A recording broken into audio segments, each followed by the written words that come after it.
আরজিকর আন্দোলনে বড় ফাটল, সিনিয়র রেসিডেন্ট ডক্টর পদ ছাড়লেন আরজিকর আন্দোলনের অন্যতম মুখ অনিকেত মাহাতো। রাজনৈতিক প্রতিহিংসার জন্যই এই সিদ্ধান্ত বলে তিনি সাফ জানিয়ে দিয়েছেন।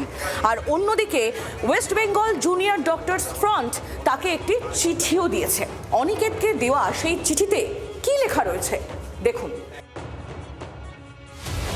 সুপ্রিম কোর্টের নির্দেশের পরেও আরজিকর মেডিকেলে পোস্টিং পাননি অনিকেত মাহাতো। এবার তাই সিনিয়র রেসিডেন্ট তথা এসআরশিপ পোস্টিং ছেড়ে দেওয়ার সিদ্ধান্ত নিলেন তিনি। শুক্রবার সাংবাদিক বৈঠক করে জানালেন অনিকেত। মুখ্যমন্ত্রীর সাথে নবান্ন সভাগৃহে যে বৈঠক হয় ওয়েস্ট বেঙ্গল জুনিয়র ডক্টরস ফ্রন্টের পক্ষ থেকে, বৈঠকে মুখ্যমন্ত্রীর সাথে যে প্রতিবাদের জায়গা স্বরূপ আমি যে বক্তব্য রাখি, সেই জায়গা থেকে রাজ্য সরকার আমার উপর ক্ষুব্ধ হয়। অনিকেতের অভিযোগ, রাজনৈতিক প্রতিহিংসার শিকার হয়ে তার চিকিৎসক জীবনকে কার্যত ধ্বংস করার চেষ্টা চলছে। আমরা পরিষ্কারভাবে যে কথাটা তখনও বলেছিলাম, আজকেও বলতে চাই যে রাজনৈতিক প্রতিহিংসার জায়গা থেকে রাজ্য সরকার এই পদক্ষেপ নিয়েছে। রাজনৈতিক প্রতিহিংসা পরায়ণতার জায়গা থেকে তাদের এই পদক্ষেপ বলে আমরা সেদিনই অভিহিত করেছিলাম, আমি নিজেও বলেছিলাম।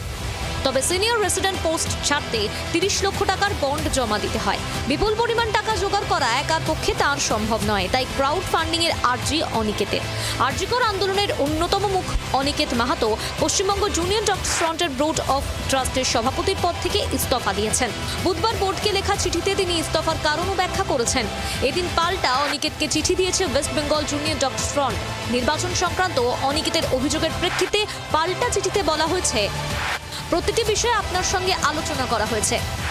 প্রতিটি পদক্ষেপের সঙ্গে আপনি সরাসরি যুক্ত ছিলেন ও আপনার মত ছিল। দেবাশিস হালদার, আসফাকুল্লাহ নাইয়ার পোস্টিং ও জয়েনিং সংক্রান্ত অনিকেতের বিবৃতিকে মিথ্যা ও অসৎ বলে উল্লেখ করা হয়েছে।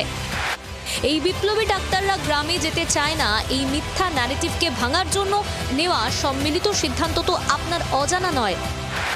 জনসমক্ষে পেশ করার মতো নিম্ন রুচি ও রাজনৈতিক দেউলিয়াপনার পর্যায়ে WBJDF এখনো পৌঁছয়নি, তাই আপনি নিশ্চিন্ত থাকতে পারেন, লেখা রয়েছে চিঠিতে।